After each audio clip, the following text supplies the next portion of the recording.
थांबा.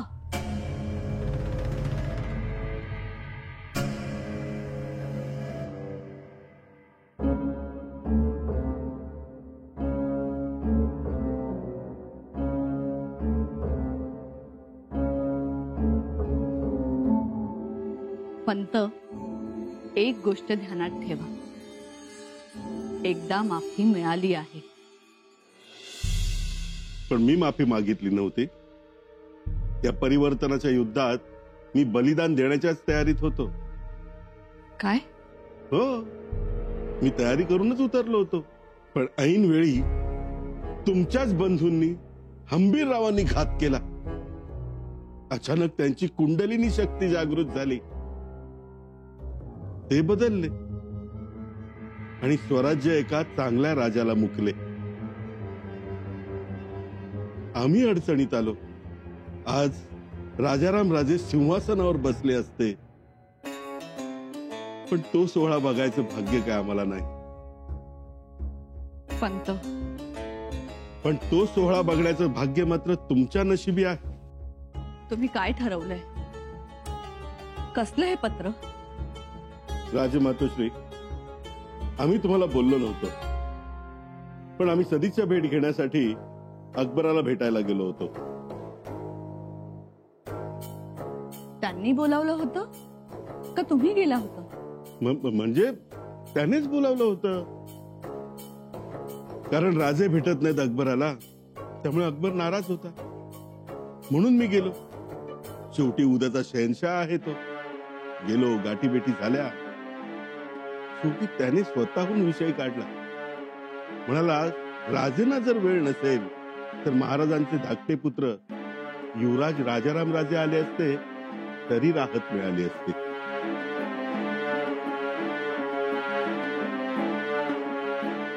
अकबराने बाळराजांचं नाव घेतलं?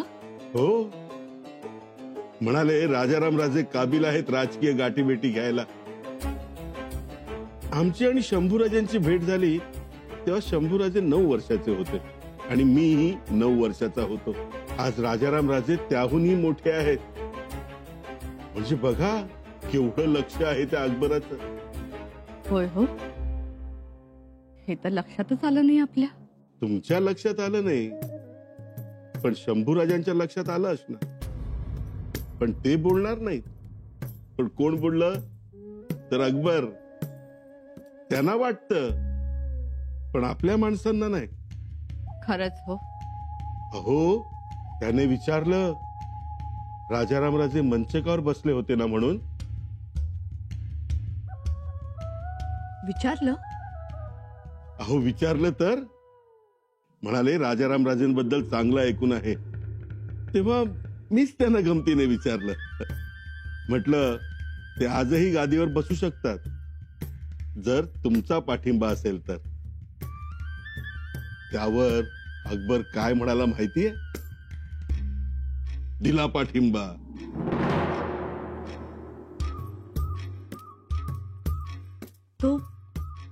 तो मदत करेल आपल्याला? हो, अहो आहेच त्याच्या मनात. पण तो तर शंभूराजांकडे मदत मागतोय. नाही, तो शंभूराजांना नाही, मराठ्यांना मदत मागतोय. स्वराज्याला मदत मागतोय. आणि स्वराज्य म्हणजे शंभूराजे नाहीत. म्हणून म्हणतो, ऐका, हा वनवास जर संपवायचा असेल तर अकबराच्या मदतीनं राजारामांना आपण गादीवर बसवू.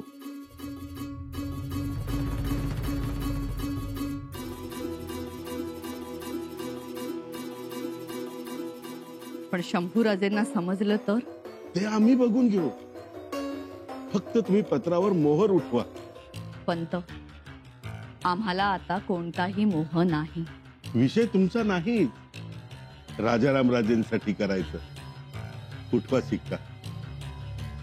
पण आमच्या शिक्क्याची काय मातब्बरी? नको. राजमातोश्री, नका असं करू. उठवा शिक्का. कारण आमच्या सगळ्यांच्या मागे तुम्ही उभे आहात हे त्याला कळावं, एवढाच उद्देश.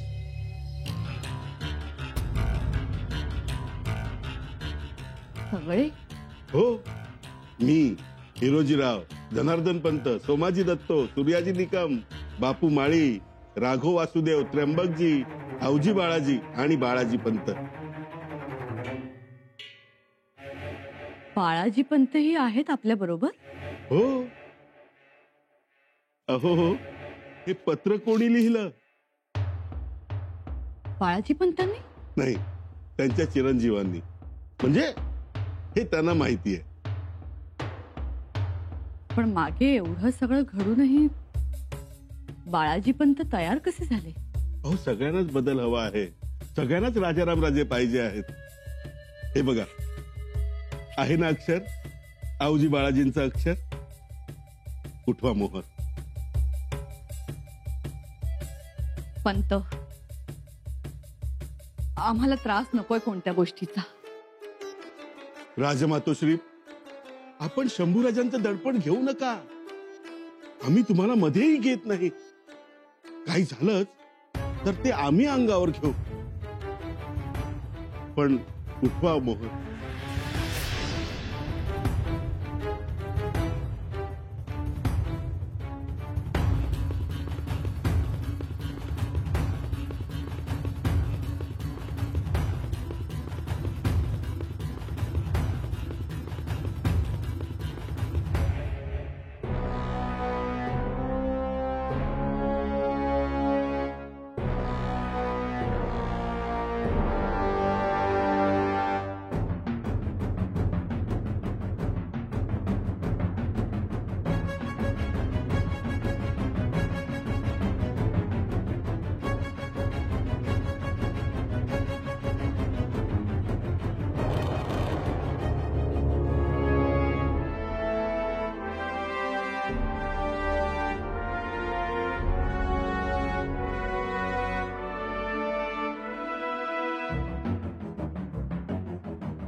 एव्हाना मोहर उठलीही असेल. सोयरा मातोश्री एवढ्या सहजासहजी मोहर उठवतील? एरवी नसती उठवली मोहर, पण अनाजी पंतांनी परिस्थितीत बघा कशी निर्माण केली ती. म्हणजे माझ्या ध्यानात नाही आलं. अहो, वरवर बघता कोणाच्याही ध्यानात येणार नाही ते. पण ते पत्र घेऊन त्यांनी मला सोयरा मातोश्रींकडे पाठवलं. त्यावर त्यांचा शिक्काही घ्यायला लावला. पण दिला की? दिला. ते पत्र घेऊन मी परत आलो. नंतर ही गोष्ट जाऊन त्यांनी बाळाजी पंतांना सांगितली. त्या पत्रावर सोयरा मातोश्रींचा शिक्का आहे, चालेल का म्हणून. बाळाजी पंत नाही म्हणाले. त्यावर त्यांनी लगेच बाळाजी पंतांना सांगितलं, मग तुम्ही जाऊन तसं सांगा. मग गेले असतील बाळाजी. गेले आणि त्यांनी सोयरा मातोश्रींना सांगितलं की तुमचा शिक्का सरकारी पत्रावर चालणार नाही. मला सांगा, काय वाटलं असेल हो मातोश्रींना? येणार की नाही चीड? येणार तर. म्हणजे अनाजी पंतांना सुरुवातीला माहित नव्हतं का त्या पत्रावर सोयरा मातोश्रींचा शिक्का चालणार नाही म्हणून? पण अगोदर त्यांनी तो उठवायला लावला आणि मग त्यांचा अपमानही केला. असं आहे वय. आणि आता स्वतः गेलेत अकबराचं पत्र घेऊन. त्यावर खरोखरच सोयरा मातोश्रींचा शिक्का हवा. मानलं बाबा या अनाजी पंतासनी. काम करत्यात पण एकदम वळंब्यात. पेशवाई पक्की. काय नाही.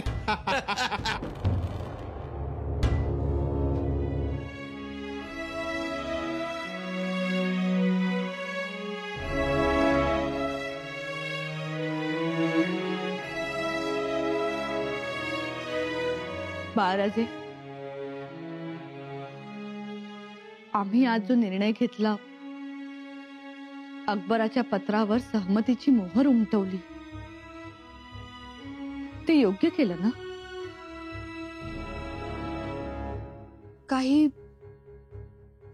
चुकलं तर नाही ना आमचं? आम्हाला ही पुन्हा तुमच्यासाठी संधी वाटली. अकबर, उद्याचा होणारा शहेनशाह, तो स्वतः तुमच्या पाठी उभं राहायला तयार झाला. म्हणून खरं तर आम्ही तयार झालो. यात आम्हाला वावगं असं काहीच वाटलं नाही. पण हे फसलं तर शंभूराजेंना काय वाटेल? काय म्हणतील? का पुन्हा आमच्या नशिबी नजर कैद असेल? इथून पुढे या अशा प्रकारे तुमच्या आडून आमच्यावर कोणी वार करू नये म्हणून तुम्हाला नजर काही देता होता मी. बाराचे काहीही म्हणा, पण तुमच्या नशिबी उपेक्षाच येते. तुम्ही कुठल्याही मसलतीत नसता, कुठल्याही निर्णयात नसता. आत्ता कुठे तुम्ही 3000 मनसबदार आहात, पण तुमच्या वयात शंभूराजे 7000 मनसबदार होते. पण उपेक्षा मात्र तुम्हालाच मिळते. खर तर महाराज होते तोपर्यंत आम्ही निर्धास्त होतो. कारण महाराज म्हणाले होते, तुंगभद्रेपासून गोदावरी नाशिक पर्यंतचं स्वराज्य बाळराजेंना द्यायचं आणि दक्षिणेचं राज्य शंभूराजेंना द्यायचं. पण या सगळ्या गोष्टी हवेत विरल्या. असं काही झालंच नाही. शंभूराजे सिंहासनावर बसले आणि सगळं संपलं. आता तुम्हाला तुमचा वाटा मिळेल असं आम्हाला तरी वाटत नाही. आणि मिळेल अशी अपेक्षाही आम्ही सोडली होती. अहो, पण अकबराने तुमची याद केली. त्यालाही वाटलं की तुम्ही गादीवर बसावं.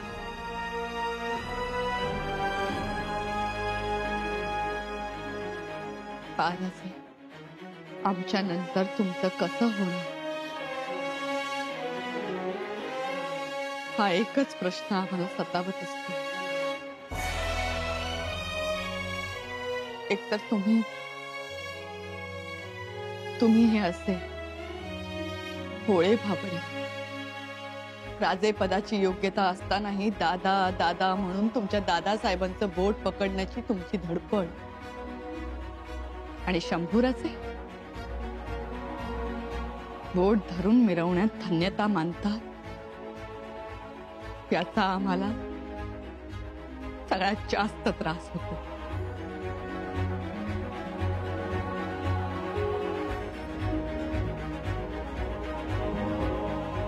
बाळराजे, तुमचं भविष्य सुखा समाधानाचं जावं, तुम्हाला राजा म्हणून मान्यता मिळावी, या शिवपुत्राने गादीवर बसावं, हे सगळं बघण्यासाठी आम्ही पुन्हा हे धाडस करत आहोत. फक्त तुमच्यासाठी.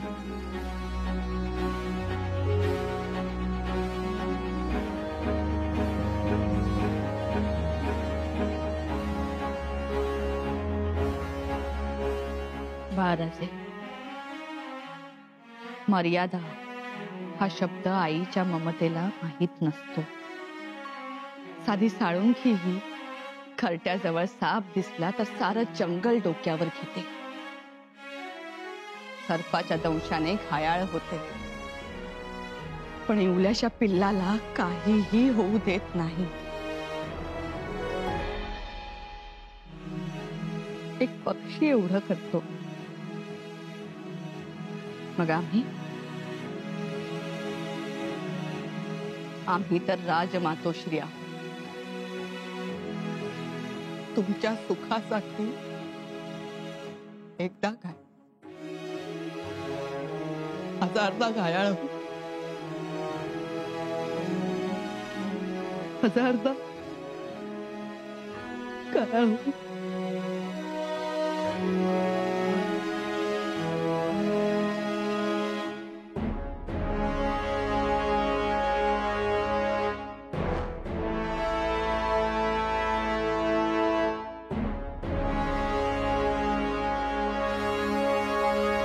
हिरोजीराव, राहुजी नाना, हे बघा, हजारदा नाही, हजारो घायल होणार आता. म्हणजे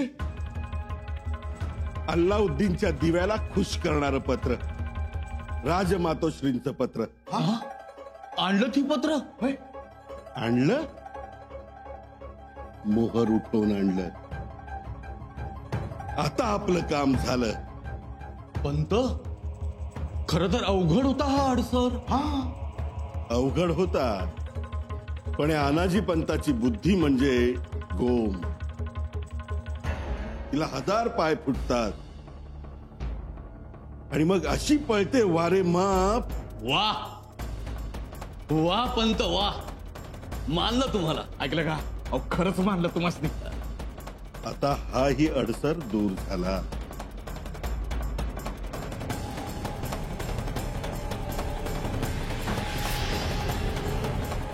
वेग बघितला का गोळ्याचा? मग पोटात गोळा झाला माझ्या. आता 2 अडसर राहिलेत, ते आपण सहज पार करू. तरीही आपण गाफील राहायला नको. आपण गाफील नाही, गाफील राहणारे राहिलेत पन्हाळगडावरच. खरंच की हो. त्यांना म्हणावं, तुम्ही आता थांबा पन्हाळगडावरच. सैन्य भरती करायला, स्वराज्याचा विस्तार करायला, दक्षिणेचा सुबा पक्का करण्यासाठी. तेच करा म्हणावं आणि उसंतही घेऊ नका. आम्ही आहोत तिथे रायगडावर स्वराज्य सांभाळायला. ऐकलं का? गाई करा लवकर. अशा वेळी घोडा दौडवायचा, नाहीतर आपलं काम दौडवायचं, बिन लगावाचं. आपण बिन लगामाचे, पण लगाम पन्हाळगडावर. त्यांनी तो नीट धरावा, नाहीतर पडायचे घसरून. पुन्हा सांगतो, सगळ्या गोष्टी लष्करच्या शिस्तीने होऊ द्या. आणखी एक महत्वाचं, आपल्या बाजूने झुकलेल्या माणसांना निरोप द्या. त्यांना गडावर बोलवून घ्या. रावजी नाना, हो, मी जनार्दन पंतांना सांगतोच. लक्षात ठेवा, शंभूराजे पन्हाळगडावर आणि अकबर रायगडावर. हा? सांगतो सगळं, तुम्ही आवर्त घ्या. उद्या तांबड फुटताना महाडमध्ये पाहिजे आपण. ऐकलं का? माझ्या पेशवेपदाचं नक्की ना? हो, पण आधी हे घडू द्या मनासारखं. पत्र नीट ठेवा. लाख मोलाचं पत्र आहे ते. हं? ठेवा. ठेवतो. कुणाच्या हाताला लागणार नाही अशा ठिकाणी ठेवतो.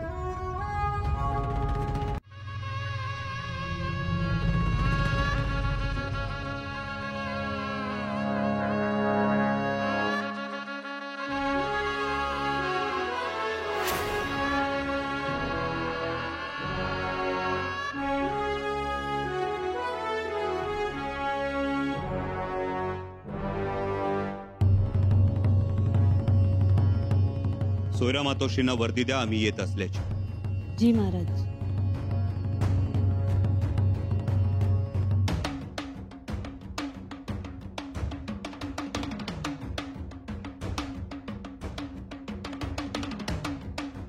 महाराज आलेत.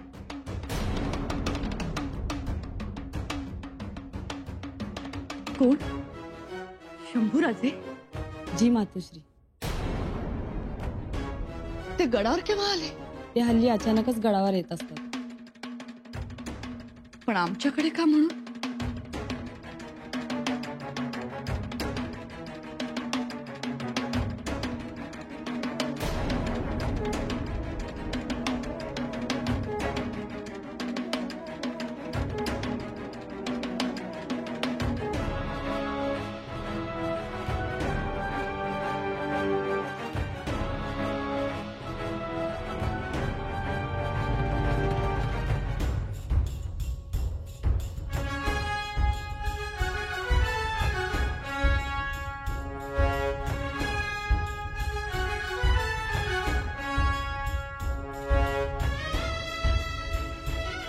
माफी असावी मातोश्री. कशाबद्दल? हे पत्र आमच्या हाती लागलं.